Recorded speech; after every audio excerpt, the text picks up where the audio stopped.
It's a Thursday evening with nothing to do. Well, I have very good news for you. So virtually gather all of your mates for another episode of Gourmet and Grapes.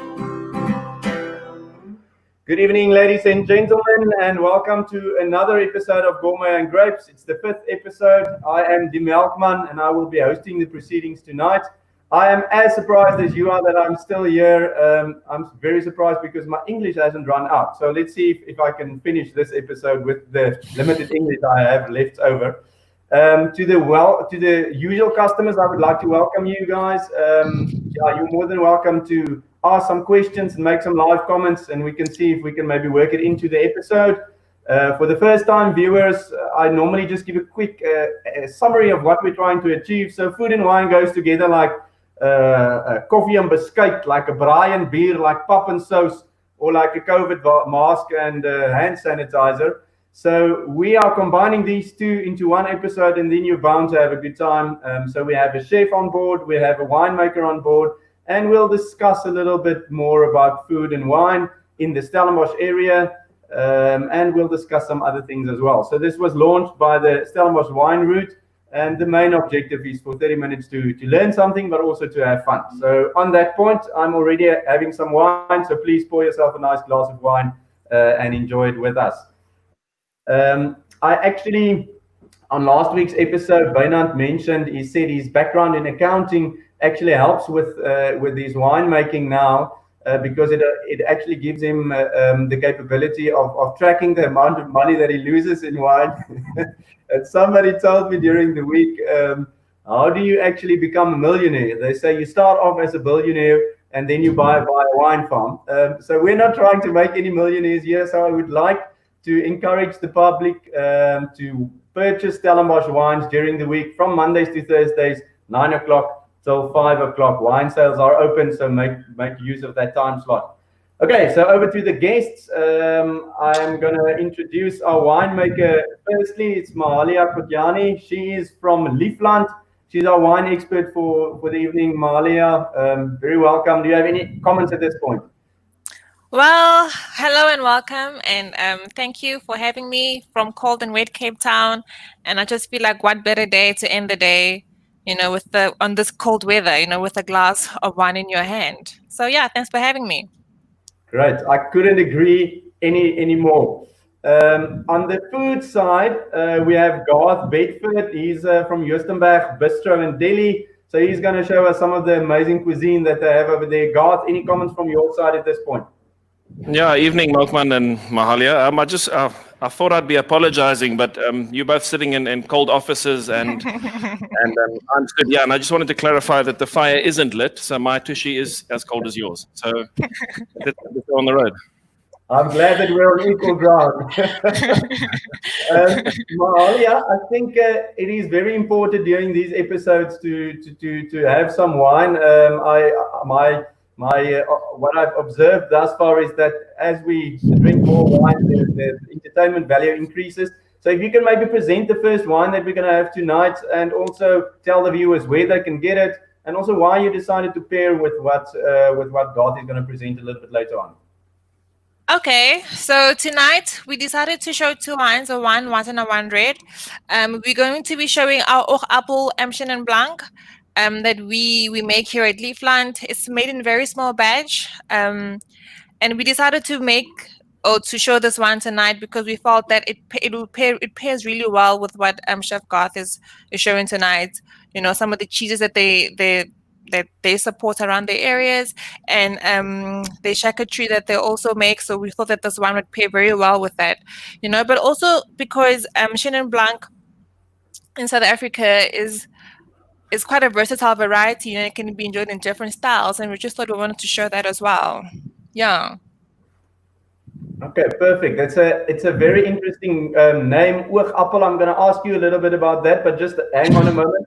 Garth, I think with this exceptional wine that we're having, we are all enjoying the Oogappel. Can you maybe take us through what we're pairing with this wine, what you guys can present from the Bistro and Deli side? Will do. I thought I'd do a broad overview of the table. The Oogappel is a fantastic wine. My wife Jan and I, we love the Oogappel and quite a few of the Lievland wines. So I don't know if we can. So what I brought along today, as the Bistro kitchen, we produce a lot for the Deli. We produce, we make, we sell. And I brought a couple of Bistro dishes that are standards on the menu and a couple of the products that we make. So I thought I'd just go around the table a bit. We've got a couple of local cheeses. Zandam Cheesery is not far from us. Neither is Delwood. The Zandam Fiore Latte, the Delwood Languedoc, the Delwood Huguenot, always on our menu. Fantastic cheeses. We've got our cheese plate here. We've also got a Klein River Colby. Klein River is in the Overberg region, just outside of Manus. A smooth cottage cheese and herbs and fresh garlic that we make. This is the Dalewood Boerland, which we girol, which we basically make into a little flour. The Delwood Languedoc, we've got a Cremelade Gorgonzola, which is a blue cheese, a very creamy blue cheese, which pairs fantastically with our Simondhium fig jam. We get figs every year from the Simondhium area. We make it into jam to go on our cheese boards, and that blue cheese and that fig jam is pretty awesome. We've got a fully fledged bakery. Francois and the bakers bake. We up early in the mornings, baking every day. I brought along one of our French baguettes. We've got a walnut and sultana loaf. Walnut and sultana goes also fantastic. Our sourdough, a brioche fouettée, which is a sort of croissant-style bread, and our home-baked croissant. We make everything from scratch in the kitchen. So everything that we use in the bistro, we basically sell in the deli. So from our mayonnaises to our ketchups to our chutneys to our jams to our pickles to everything, it's all available in the shop. All made in the kitchen in-house. I'm going to just point out the vegetables to you. There's quite a few veggies around. We've got a young Zimbabwean farmer, Brendan, and his wife, Hilda, who farm on our farm on Klein Joostenberg. Absolutely fantastic ingredients, fantastic vegetables, all organic. We love using it. We love supporting them. We love cooking with it. And you need to really look them up, Mariwa Organics.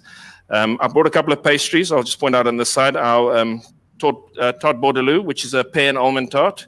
This doesn't look like much now, but what this is a tartatan. Now, I know, Melkman, you were saying about your French is limited, but this is a French one that you need to know. A tartatan. It's basically an upside down apple tart. So it's caramelized apple in there. We put it in the oven, bake it off till the pastry is golden brown. Take the whole thing out and take the foil off. Absolutely delicious. A few little almond financiers, and then our piece de resistance. That's another one for you, Melkman. Is our charcuterie plate. So we do a lot of fresh charcuterie as opposed to dry charcuterie. So by fresh, I mean we make it and we use it fairly quickly. Besides our copper, which is cured and then air dried for 2 months, and then we can serve it.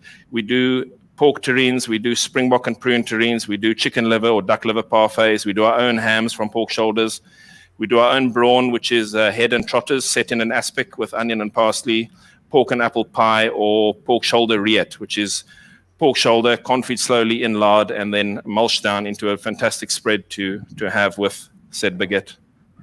And that's the charcuterie, and the white wine Mahalia and I were saying earlier is an absolutely fantastic combination. The fattiness of all that pork product and that wine is brilliant. Perfect. Thank you very much. Je m'appelle Milkman. That's about the French I know. And I learned it from an episode of Friends. I learned it from Joey. So that'll be an indication of my French capability. Oh, Lord. Yeah. Mahalia, oogappel. So if I'm not mistaken, if you are your mother's oogappel, it means you're a little bit of the spoiled one. So is there similarities between the name oogappel and this wine? Is it the wine that is quite a favorite with you guys, or why the name oogappel? So oogappel, my Afrikaans is not very good, but when I asked, they said it means the apple of my eye. And this wine sits on a very high elevated slope, so it's a very special block actually, and probably that's why we've named it oogappel. Like, I've been with Lievland for I think 8 months now, so I'm also learning the culture and everything about it.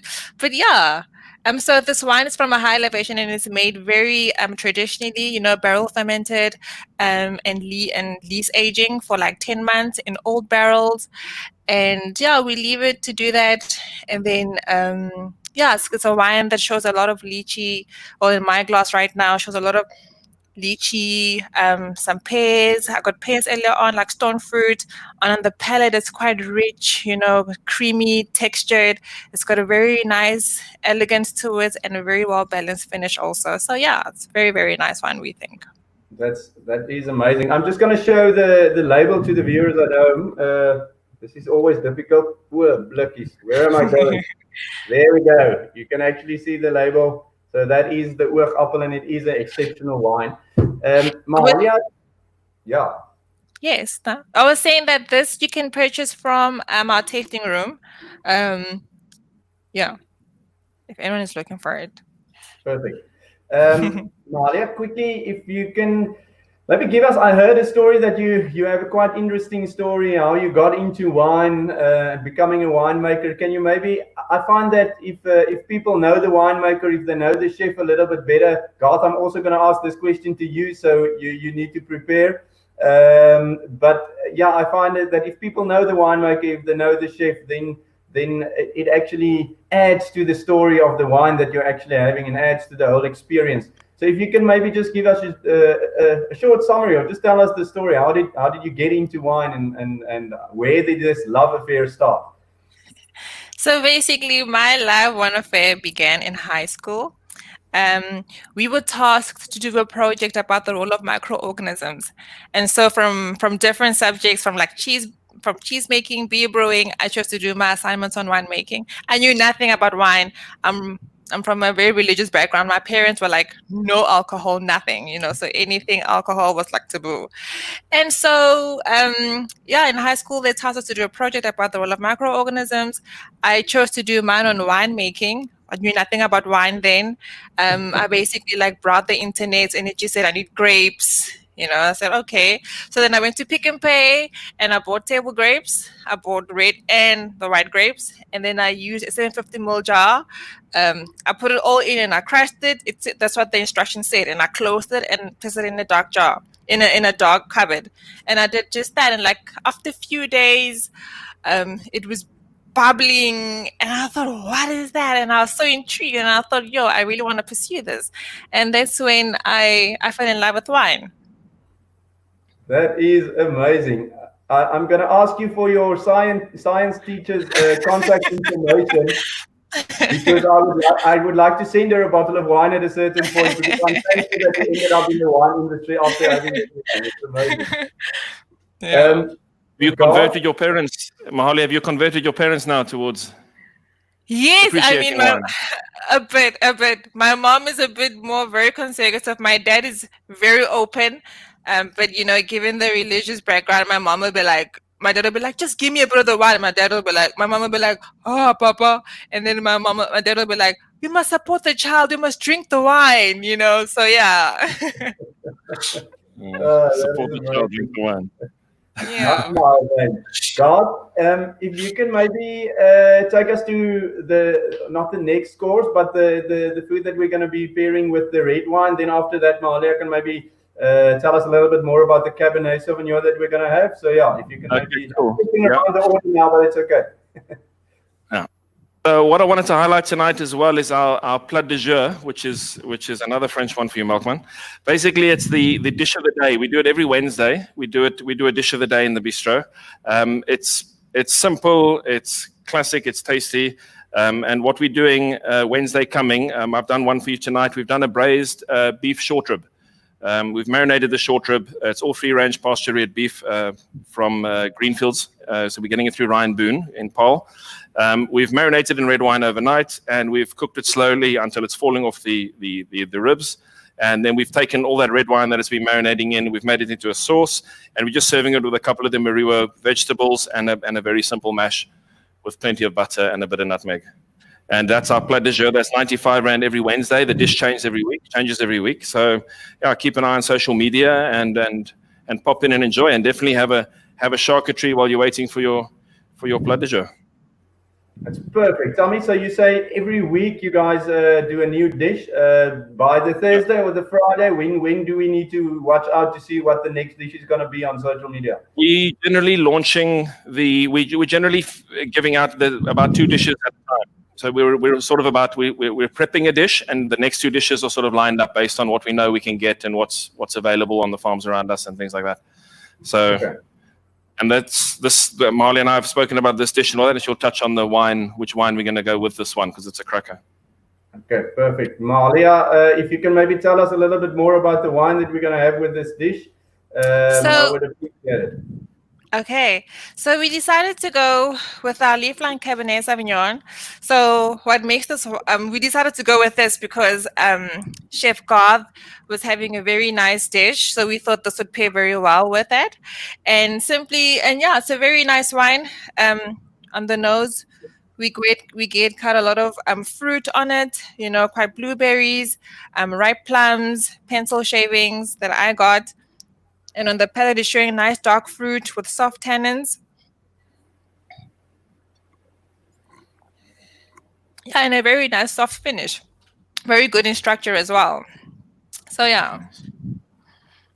That is amazing. I always find the pencil shavings an interesting one. So with your love affair with wine starting at school, maybe the smell of pencil shavings also had a little bit to do with you ending up in the wine industry.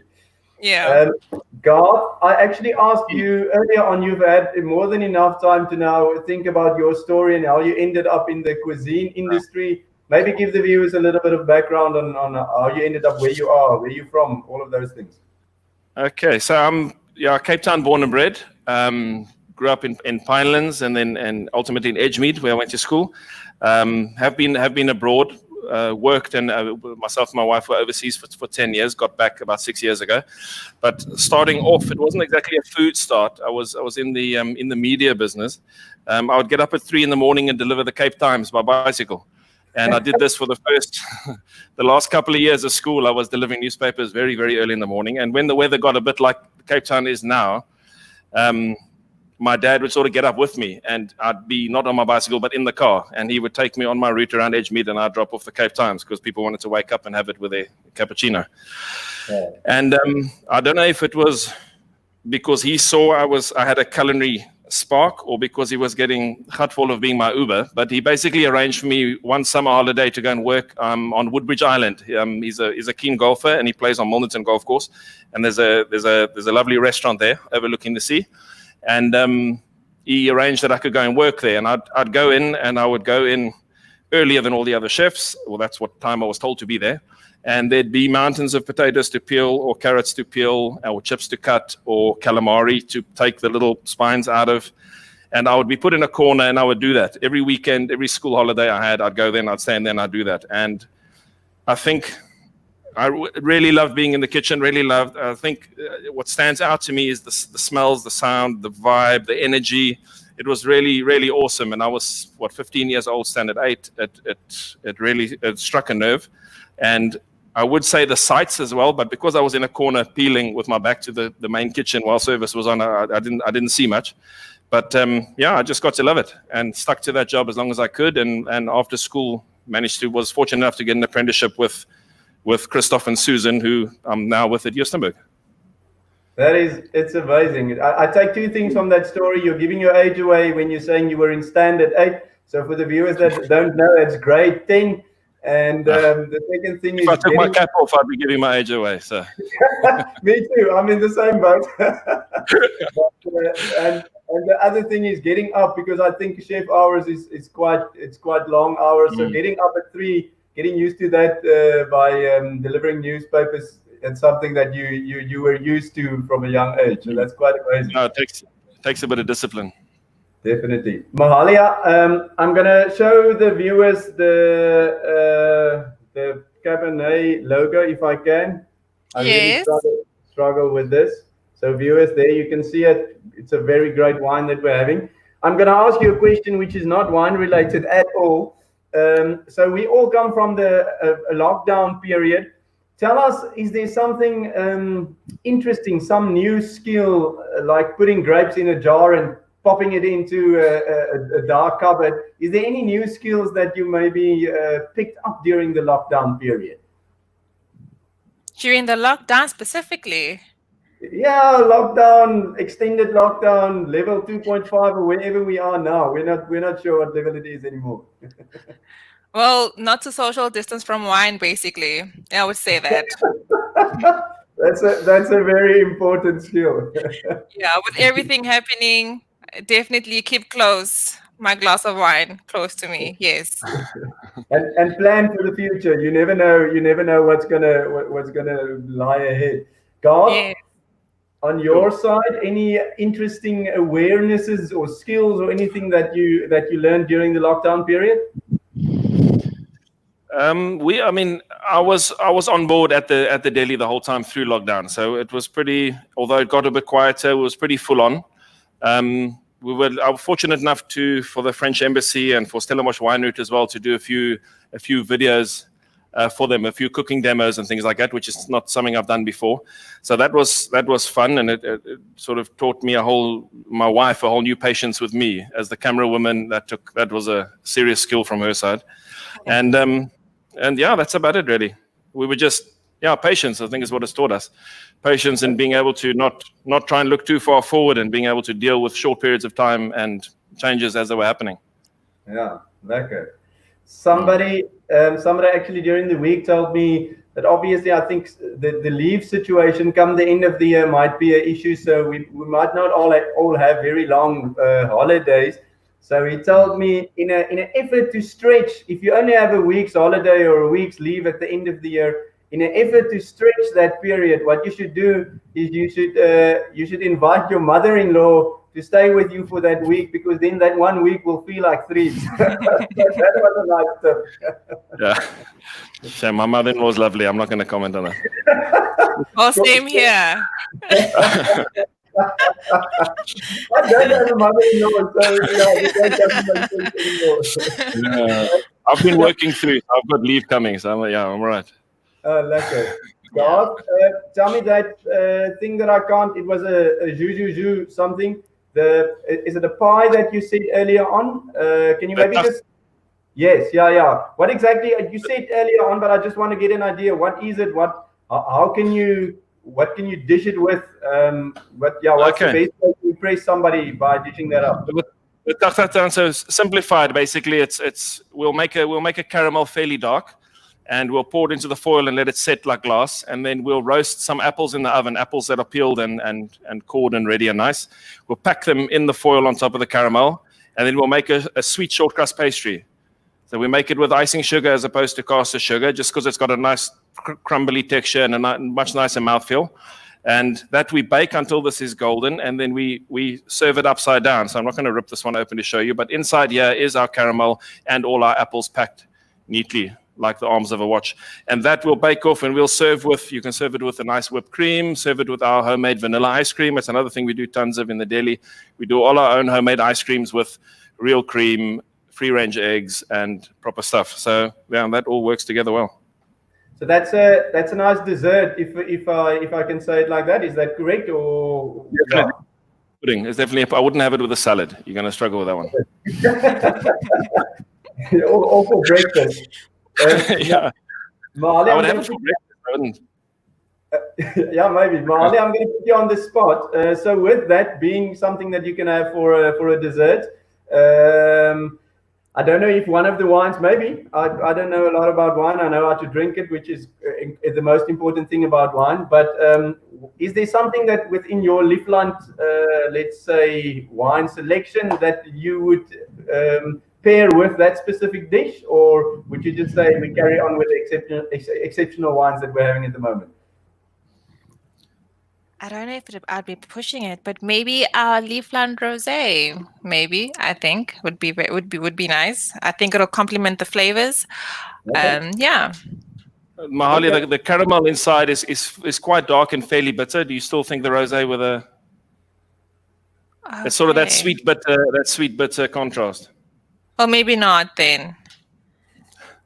Maybe we must just keep it as is. Maybe we stick to the Cabernet Sauvignon. Yeah. No, I don't have any. I'm shouting at the Shannon. Wait. Oh, Shannon. Okay, I thought you said I was the cab with apples. Okay.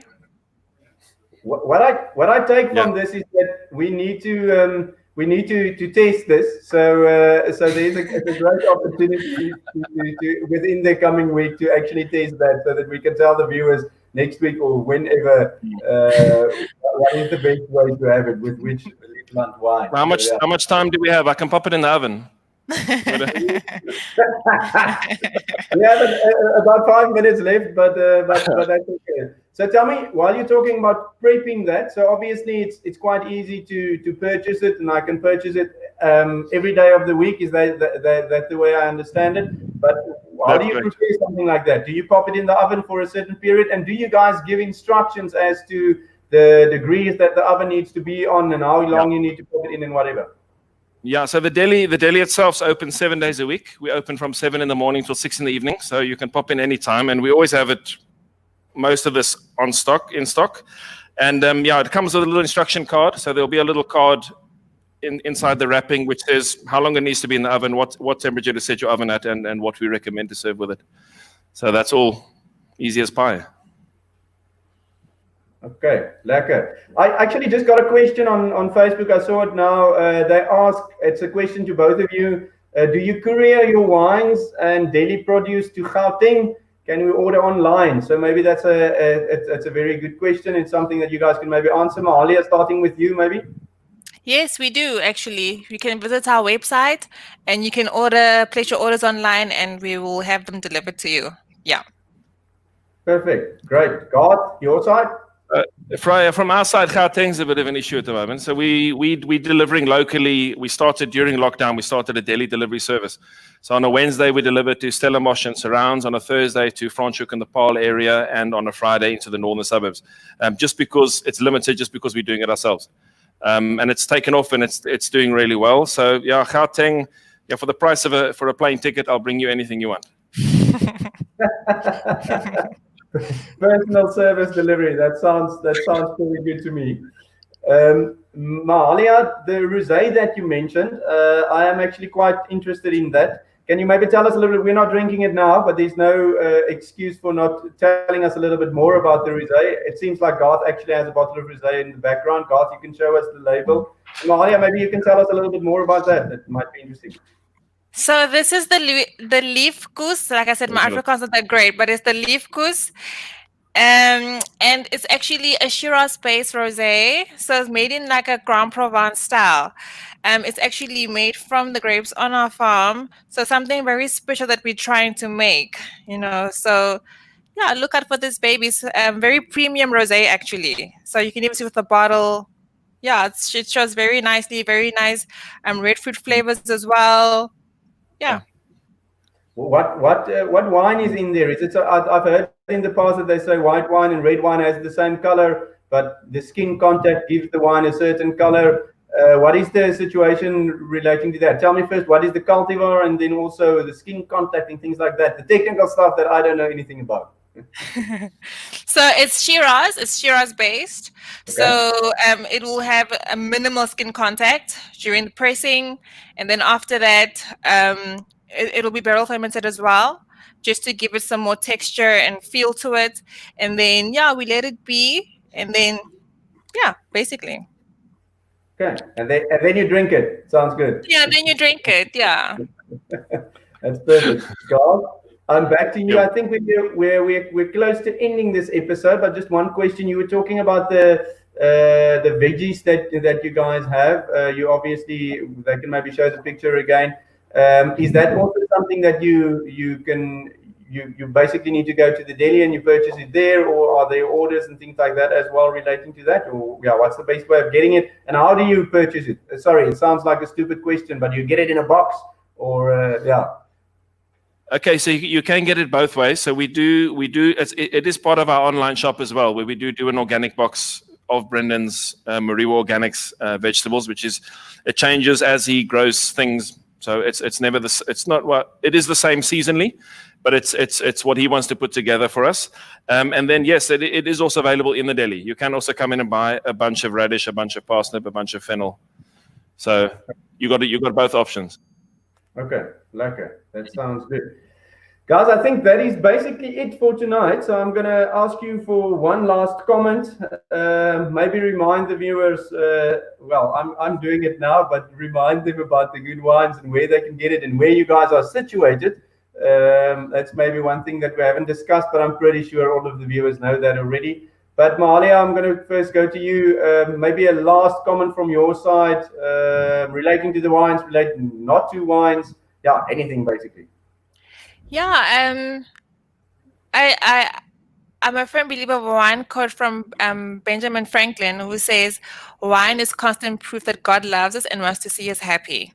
And we would like to see you guys come here to our beautiful farm and see the beauty, enjoy our wines. You can buy them online. You can come to the tasting room and purchase some wines. And we look forward to having everyone here. That's amazing. Thank you very much. I'll definitely remember that quote. Write it on my wall somewhere. Thanks, Mahalia. Pleasure. Last comments from your side? Okay, well, Joostenberg Bistro in Deli, if you don't know where it is, we're on the R304. If you're coming out of Stellenbosch, sort of the last farm on your right, just before the N1. And if you're coming out of Cape Town, R304 turn off after the NGN1 stop, first farm on your left. Plenty to do. We got a tap room and picnics. We got a succulents nursery. We got a full-blown nursery. We got a rosary. And inside our shop as well, we got a pork butchery with fantastic, really, really good pork products. Just come out, check it. We open the bistro is also open 7 days a week now again, and breakfast and lunch. So we're also serving food, 7 to 5 on that side. So time to get out and put your mask on until you sit down and have your coffee. That sounds amazing. Thank you very much, guys. Viewers at home, I think that is it for tonight. Garth, Mahalia, thank you very much. Guys, please visit Lievland. I'm sure to do so. It sounds amazing. I'm going to do the same for Joostenberg, Bistro and Deli. So please visit and support these guys. And we actually don't have any excuse not to go out anymore at this point. So let's enjoy life. Remember, wine sales are open Mondays to Thursdays from 9 to 5. And join in next week or whenever we'll have a next episode and have some good conversation, good wine. And that's about it. Thank you very much. Have a good weekend. Bye. Thanks.